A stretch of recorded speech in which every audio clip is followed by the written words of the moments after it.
Israeli, wanaenda utumwani Misri kwa Farao. Hili ni taifa ambalo Mungu aliahidi habari zao kwa muda kitambo sana kupitia kwa babu yao imani ambaye anaitwa mzee Ibrahim. Kitabu cha Mwanzo sura ya 12 tunazipata habari za mtu mmoja anaitwa Ibrahim, baba mataifa Ebrabuska. Anaitwa Ibrahim. So maandiko nasema Ibrahim, Mungu akamwambia toka katika mbari ya jamaa yako, yani toka katika nyumba ya babako. Maana baba yake Ibrahim alikuwa ni kuhani ambaye anaabudu miungu. Kwa Ibrahim akamwambia toka katika nyumba ya baba yako, uende katika nchi ambayo ninaenda kukupatia. Katika nchi hakika nitalizidisha taifa kupitia wewe, na nitaongeza usawa kupitia wewe. So tunaona Ibrahim anatoka katika nyumba ya babake, anaenda katika nchi ambayo Bwana anaenda kumpatia. Haleluya. Sasa tunaona kupitia usawa Ibrahim, Mungu anamwahidi Abraham kwamba uzao wako hakika utaenda katika nchi ya jirani, huko atatumikishwa na watakuwa watumwa ndani ya miaka 400. Sasa tunaona Ibrahim anabarikiwa kupata mtoto mmoja anaitwa Isaka.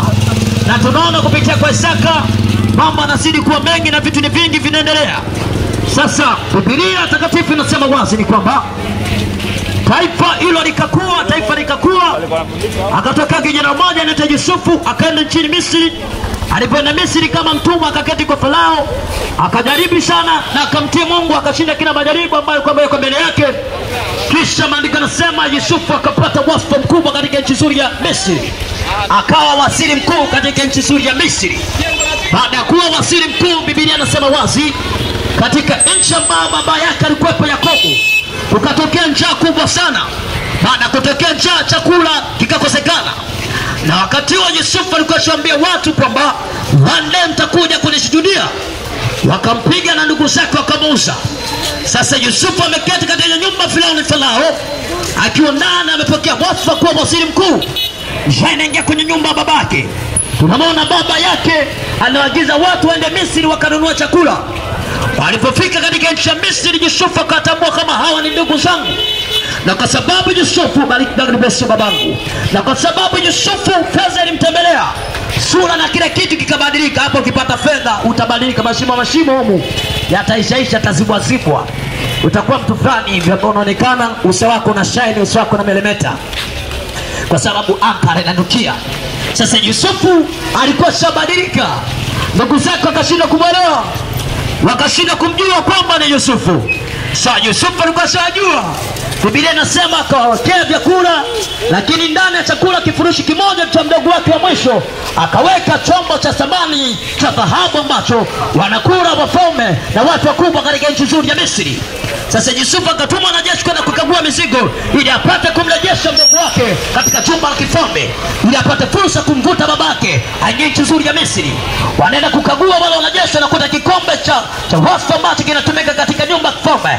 Wakasema nyinyi mmekuja kununua chakula na mkaiba chakula na mkaiba kikombe. Kwa ndugu zake anachukua mmoja, mdogo wake Yusufu wa mwisho anarejeshwa katika nyumba ya kifalme. Sasa hiyo ndio sababu ya Yusufu akamwambia wale ndugu zake, nendeni mkamwambia baba yenu aje pamoja na ndugu zake hapa ili nipate kumwachia mdogo wenu. Na tunaona sasa mzee Yakobo anatoka katika nchi Kanaani, anaelekea katika nchi nzuri ya Misri.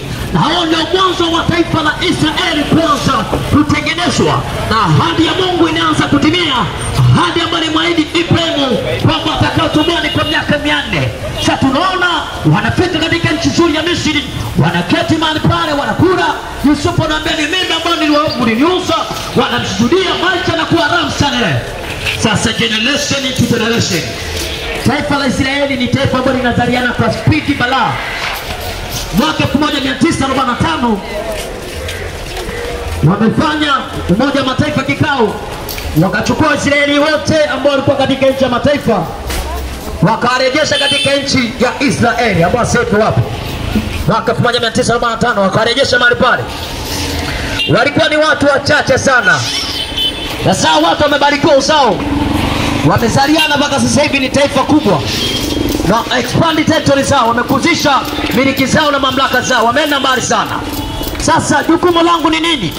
Sasa taifa la Israeli baada ya kukaa pale tumani kwa miaka 400, tunaona Mungu anakumbuka kwamba alitoa ahadi kwa Ibrahim. Anasema kwamba lazima atamtuma mtu apate kwenda kuwakomboa. Anatafuta kijana ambaye alikaa katika jumba la kifalme, na si mwingine anaitwa Musa. Musa ameketi kwenye nyumba ya Farao kwa muda mrefu, asijue kwamba anakusudia kurudisha wana Israeli katika nchi hadi ambayo Mungu amewaahidi. Ndipo Bwana anamtokea Musa kwenye kijiji cha moto. Anamwambia Bwana Musa, wakati Musa yuko Midiani, amekimbia Midiani, ameenda kuchunga, ameenda kukaa kwenye nyumba babako mkwe anaitwa Jethro. My God. Wakati ambapo yuko kwenye mlima, Musa anatokea katika kichaka cha moto na Mungu. Kisha Mungu anamwambia Musa, vua viatu mahali ulipo, mahali hapa ulipokanyaga ni mahali patakatifu. Mungu anamwambia vua viatu vyako, mahali hapa ulipokanyaga ni mahali patakatifu. Na tunamwona Musa kurudia tena kuvua viatu baada ya situation kutokea mahali pale. Na kile kichaka kilikoma. Ina maana ilikuwa ni revelation na Mungu anamwonyesha Musa. Sasa Musa anavua viatu, kisha Musa anamuuliza jina Mungu. Maana Mungu alimuuliza, Mungu alimwambia nenda kwa wana Israeli katika nchi ya Misri, na wanati katika nchi hadi ambayo niliwaahidi baba zao. Musa anasema, wewe Mungu jina lako ni nani? Nampenda sana Musa. Anamuuliza Mungu, wewe jina lako ni nani? Jina lako Mungu wewe unaitwa nani? Ase kumbe Mungu ana jina. Jina lako Mungu unaitwa nani? Sasa wakati ule wa Musa, kitabu cha Kutoka sura ya 3, Mungu anamtokea Musa katika jina hili. Anamwambia nenda katika nchi ya Misri, waambie niko ambaye niko ndiye ameniagiza. Niko ambaye niko ndiye ambaye ameniagiza. Niko ambaye niko ndiye ambaye ameniagiza. Sasa hili ni jina la Mungu ambaye Mungu anamtokea Musa katika ile jina. Na Musa alipofika katika nchi ya Misri, anaambia Waisraeli kwamba niko ambaye niko ameniagiza. Niko ambaye niko ameniagiza. Oh my God. Sasa tunapotambua ni kwamba na kitu gani kileta kwako mpenzi mtazamaji na wao wananifuatilia, kwamba Mungu ili apate kumkomboa mwanadamu lazima atafute jina ambalo kila mwanadamu akilita akilisikia anaweza kubadilisha maisha yake na kuaccept kile kitu ambacho kimeletwa. Sasa wakati wa Musa Mungu alijitokeza kwa jina la niko ambao niko. Sasa miaka ikapita, umri ukaenda, siku nyingi zikapita, lakini sasa Mungu alijitokeza kwa jina la niko ambaye niko. Ilikuwa ni makusudi kuwatoa Waisraeli kutoka katika nchi ya Misri kuelekeza katika nchi ya Kanaani. Na ilikuwa ni prophecy kabisa ambapo Mungu alitabiri kwamba kuna ujio ambao utakuja, watu ambao watasikiliza hili jina watatoka katika utumwa na wataletwa katika nchi ambayo, na wataletwa katika nafasi ya kwanza ambayo walikuwa wamepoteza. Nafasi watatolewa katika utumwa na wataletwa katika freedom yao. Sasa wakati wa Musa Mungu alitokea kwa jina la niko ambaye niko. Lakini sasa ukakuja kwenye kati hizi za sasa, atutembelee kwa jina ambalo Mungu alimtokea Musa, yani la niko ambao niko. Biblia inasema kwamba sisi wote tumetenda dhambi na tumepungukiwa na utukufu wa Mungu. Kitabu cha Warumi 3:23. Wote tumetenda dhambi na tumepungukiwa na utukufu wa Mungu. Sasa kama wanadamu tumetenda dhambi wote na tumepungukiwa na utukufu wa Mungu, tunahitaji msamaha wa dhambi. Lakini sasa msamaha wa dhambi tunapotaje? Ili ondoleo la dhambi katika maisha ya mwanadamu tunalipataje? Biblia ndivyo inavyosema. Mungu anafanya mpango wa kumkomboa mwanadamu. Anafanya process ya kumtoa mwanadamu katika laana na katika mateso. Oh my God. Kama vile Mungu alivyomtumia Musa na akamtokea kwenye kichaka cha moto na akamwambia kwamba jina langu mimi ninaitwa niko ambaye niko. Miaka 2024 iliyopita para tutekononia. Miaka 2024 iliyopita Biblia inaweka wazi kwamba kisha malaika Gabriel akamtokea binti mmoja wa Israeli ambaye alitunza binti wake anaitwa Bikira Mariamu. Biblia inasema katika kitabu cha Mathayo sura ya kwanza kuanzia mstari wa 18 mpaka 21, kisha malaika Gabriel akamtokea Mariamu, akamtokea Yusufu katika ndoto, not Mariamu, kabla ya kumtokea Mariamu akamtokea Yusufu katika ndoto na akanena naye akasema kwamba usiogope kumchukua Mariamu kwa sababu Mariamu yu mjamzito, maana mimba aliyobeba yule binti hajachepuka, yule binti hajatenda kosa, yule binti mimba aliyobeba nikawesha Mungu umetulia juu yake, na nguvu za Mungu zimemfunika Mariamu, na nguvu za Mungu zimetengeneza kiumbe kwenye tumbo lake. Unajua mimi anashangaa baadhi ya watu wanampananisha Mungu sana na mwanadamu. Wanamwekea Mungu ukomo, wanamwekea Mungu mipaka. Wewe simwekea Mungu mpaka. Akili za Mungu sio sana za mwanadamu. Mungu anaenda mbali rafiki zangu. Yasiwezekana kwa mwanadamu, kwa Mungu inawezekana. Yote ambao kwa mwanadamu unaona kwamba yanagonga mwamba, kwa Mungu yanawezekana. Sasa Mungu anataka atushow love, aonyeshe wanadamu jinsi ambavyo yeye anaweza na anaweza katenda. Bikira Mariamu alikuwa ni mwanadamu tu kawaida, binti moja ambaye alitunza binti wake. Sasa anapata neema kubeba kiumbe. Kiumbe kilikuwa kimeletwa na Mungu duniani kwa ajili ya kuleta msamaha wa dhambi katika maisha ya mwanadamu. Yaani kwa hivi Mungu ili apate kumkomboa mwanadamu lazima afanye mpango mzuri wa kumtoa mwanadamu kwenye laana na kwenye mateso. Wakati wa zamani imetolea mfano kwa Musa. Mungu anamtokea Musa kwa jina la Niko ambaye Niko anamtumia Musa kuwatoa wana Israeli jangwani, kuwatoa wana Israeli katika mateso Misri na wakapeleka katika nchi ya ahadi. Sasa wakati wa Musa ulipita, mpaka sasa hivi hatuko wakati wa Musa. Generation yake imeshaisha. Na bado kuna kitu ambacho Mungu alitaangalia, akaona mwanadamu kinamtesa, nayo ni dhambi. Na bahati mbaya dhambi haiangalii una dini au hauna dini. Mwenyewe inakutafuna tu. Hauangalii wewe kama una dini au hauna dini. Sasa mpango wa Mungu ni kumtoa mwanadamu katika laana na katika mateso. Ampisha akiwa duniani. Hayo mambo ambayo yasiwezekana kwa Mungu yanawezekana. Maandiko yanasema Mungu ni physical na spiritual aweze kaja duniani. Kwa sababu akija na utukufu wake kuna mwanadamu hata mmoja ambaye anaweza kumwangalia kaishi. Sasa Mungu ili afanye mpango, atembee na wanadamu, naishi na wanadamu, awaelekeze, atembee nao, awafundishe, lazima atafute mwili duniani. Mungu. Ndio maana Yesu ananena kwenye kitabu cha Yohana 10:30. Anasema mimi na Baba tuna umoja. Huwezi kumtoa Baba na ukanitoa na mimi. Alipo Baba Mwana yupo. Yesu anasema mimi na Baba tuna umoja. Yaani mimi na Mungu tuna umoja. Alipo Mungu na mimi nipo. Akiwa na maana hii, nimesema tena mwanzo Kristo alikuwa ni mwili, lakini roho alikuwa ndani ya Kristo ni Mungu mwenyewe. Na ndio maana tunaona Yesu anaanza kuitenda kazi ile ambayo hakuna mwanadamu aweza kuitenda isipokuwa ni Mungu peke yake. Kazi ya kwanza ni kumsamehe dhambi mwanadamu. Hii ni kazi ambayo hakuna mwanadamu, hakuna nabii ambaye, hakuna mtume ambaye alikuwa na nafasi hapa duniani. Lakini tunamwona Yesu alipokuja akaanza kusamehe dhambi, mpaka Wayahudi wakashtuka, wakasema huyu ni mtu wa namna gani mpaka anao uwezo wa kusamehe dhambi? Huyu mwana Adamu wa aina gani mpaka anao uwezo wa kusamehe dhambi? Wakati wanashindwa kuelewa kwamba ujio wa Yesu Kristo au uzao wa Yesu Kristo ulikuwa ni uzao wa maajabu. Yesu hakuwa na baba, mimi na wewe ni na baba na mama, lakini Yesu uzao wake ulikuwa not in biological. Uzao wa Yesu Kristo si mwanamke na mwanaume walikutana, hapana. Ni Mungu mwenyewe alitengeneza maajabu kwenye tumbo la Bikira Mariamu na akaketisha roho yake katika mwili wake Yesu Kristo. Kwa tunamwona Yesu Kristo anakuja duniani, lakini ndani yake alikuwa amejaa uwezo na mamlaka kimungu vile vile. Tunaona wakati wa Musa na watu wana zile jangwani, wanafika sehemu wanaona njaa, Mungu anasababisha mikate na kware na mana, wanakula pale, wanasaza, Mungu anawalisha watu takriban 6,000 na sehemu. Na tunamwona Yesu anakuja anafanya ile ishara ambayo Mungu alitenda ya kubadilisha, ya kutengeneza mikate 5 na samaki 2 kuwazidisha na kula wanaume takriban 5,000, watoto na wamama kuhesabiwa. Kwa tunaona ishara ya kwanza ambayo Mungu alitenda ya kuwalisha wana Israeli jangwani kwa mana na kware, Yesu anakuja anaitenda. Kitu cha pili, tunamwona Mungu mwenyewe ndiye aliwasamehe dhambi watu zamani kwa kupitia kuhani, ila tunamwona Yesu anakuja hahitaji kuhani. Anasema yoyote atakayenisadiki, yoyote atakayenikiri atasamehewa dhambi zake. Jambo lingine ni hili, tunamwona Mungu aliponya magonjwa, aliponya vilema, aliponya wakoma, aliponya wenye kansa.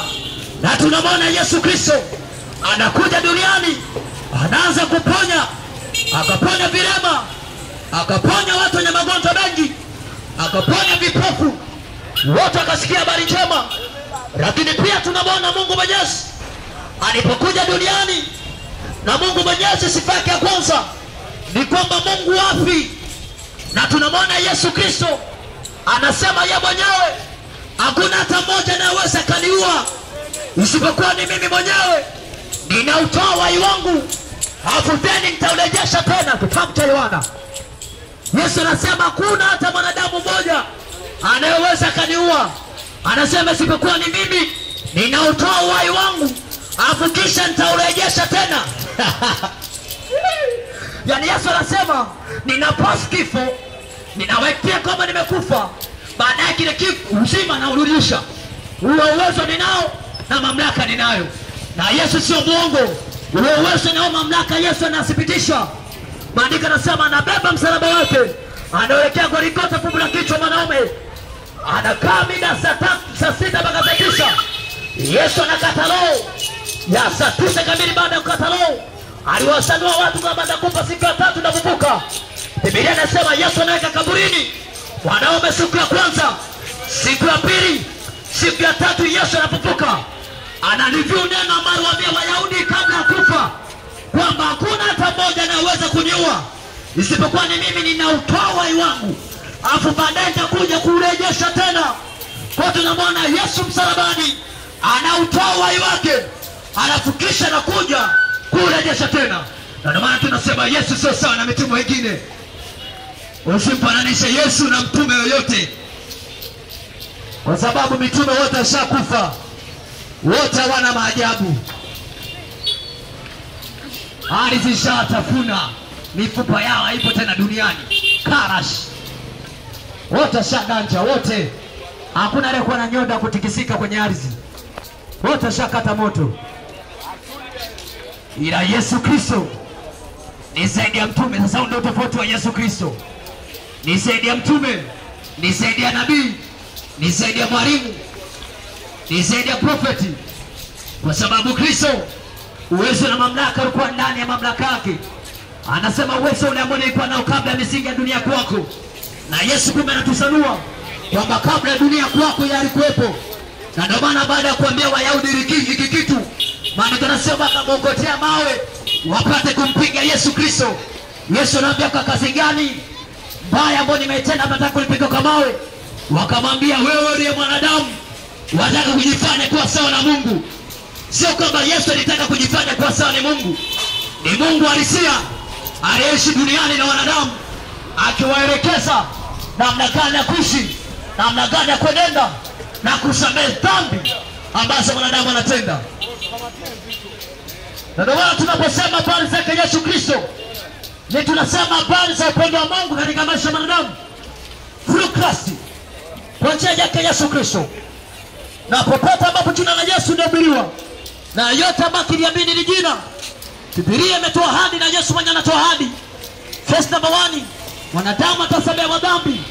Hapo namba 2, atarejeshwa katika upendo wa kwanza ambao alikuwa amepoteza. Tukizamba kasha karako, Yesu Kristo ni halisia. Mimi sisemi hapa stories za mitume. Naongelea Mungu alisienda msalabani akafa na siku ya 3 akafufuka. Na anaishi ndani yetu na sasa hivi yuko ndani yangu. Yeye anakaa kila katika nafsi ya kila mwanadamu ambaye kimsadiki. Hasa ndio maajabu ya Yesu. Mwanadamu yoyote ambaye kiruhusu tumpenyo ndani ya sekunde moja, Yesu anaingia ndani yake.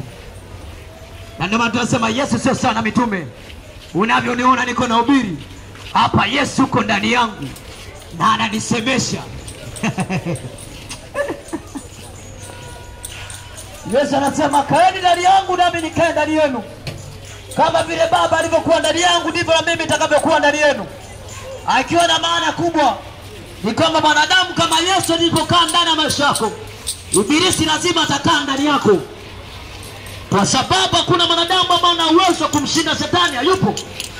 Unahitaji nguvu za Mungu ndani ya maisha yako. Sasa nguvu za Mungu zinafuatika kwa namna ipi? Process ishakamilika. Kwa njia ya kumwamini Yesu Kristo mwanadamu anapata uhuru na freedom. Mwanadamu anapata uzima na kusamehewa madhambi yake. Mwanadamu anapata uzima na kusamehewa madhambi yake.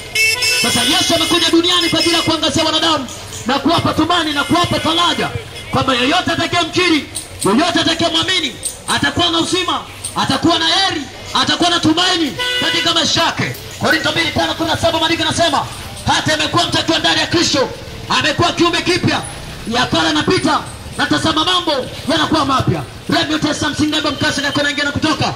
Yesu Kristo ni halisia. Yesu anaponya, Yesu anaokoa, Yesu anasamehe dhambi. Usipe katika dhambi.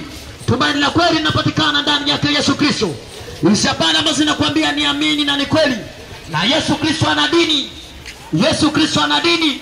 Yeye yupo kwa kila mtu yeyote ambaye akisadiki maneno na kuamini. Anatengeneza maisha ya watu. Anabadilisha tabia za watu waliokubu. Anabadilisha tabia za watu walioshindikana. Yesu anaweza. Yesu anaponya. Yesu anaokoa. Yesu anasamehe dhambi. God bless you. Mmekuwa pamoja na mimi kwanza mwanzo mpaka muda huu ambapo naenda kumaliza. Hizi hapana za neema sana kunisikiliza. Nimekuonyesha jinsi ambavyo Yesu ana mamlaka na ana uwezo. Sasa ili Yesu apate kutenda kazi kwenye maisha yako, Yesu alazimishi. Na ndio maana injili tunahubiri bure. Na ndio maana kuokoka tulazimishani. Ni hali ya mtu mwenyewe. Usije ukasema bwana mimi nimesukuma na mama kuokoka. Mtu mwenyewe aishi, atumie akili zake timamu. Atekecho kwenye maarifa yake asema kwamba nimeishi muda mwingi. Sasa maisha yangu ni bure pasipo Mungu. Ndio maana injili tunahubiri bure kwa kila mtu yote, bure kwa kila mtu yote. Atakayeamini injili anapata uzima. Atakayemsadiki Yesu atasamehewa dhambi. Atakuwa na tumaini katika maisha yake. Atakuwa heri. Atafananishwa na mtu ambaye amepanda kando vitu vya maji. Wote abadani hawezi kusinyaa. Kwa sababu maji huleta maji uhai katika mti. Na Yesu Kristo ni mambo yote ndani ya yote. Ukimpata Yesu Kristo umepata yote. Ukimpata Yesu Kristo umepata yote. Itoshe kusema kwamba Mungu ni halisia. Na Yesu Kristo ambaye Mungu alimtuma duniani kwa ajili ya msamaha wa dhambi katika maisha yako, yupo halisia. Anachotaji ni kufungua moyo na kukupa tumaini na kusamehe mabambo umeyatenda na kusamehe ubatili wa manza mwamba utenda. Ndugu zangu, sife katika dhambi mkaza karako. Injili ni habari njema. Injili ni habari ya matumaini. Ndio jina lake Bwana litukuzwe. Kabla mchache ambao tumeseto mitaa. Yamkini kwa hapo na mhitaji Yesu Kristo kwa Bwana na makosa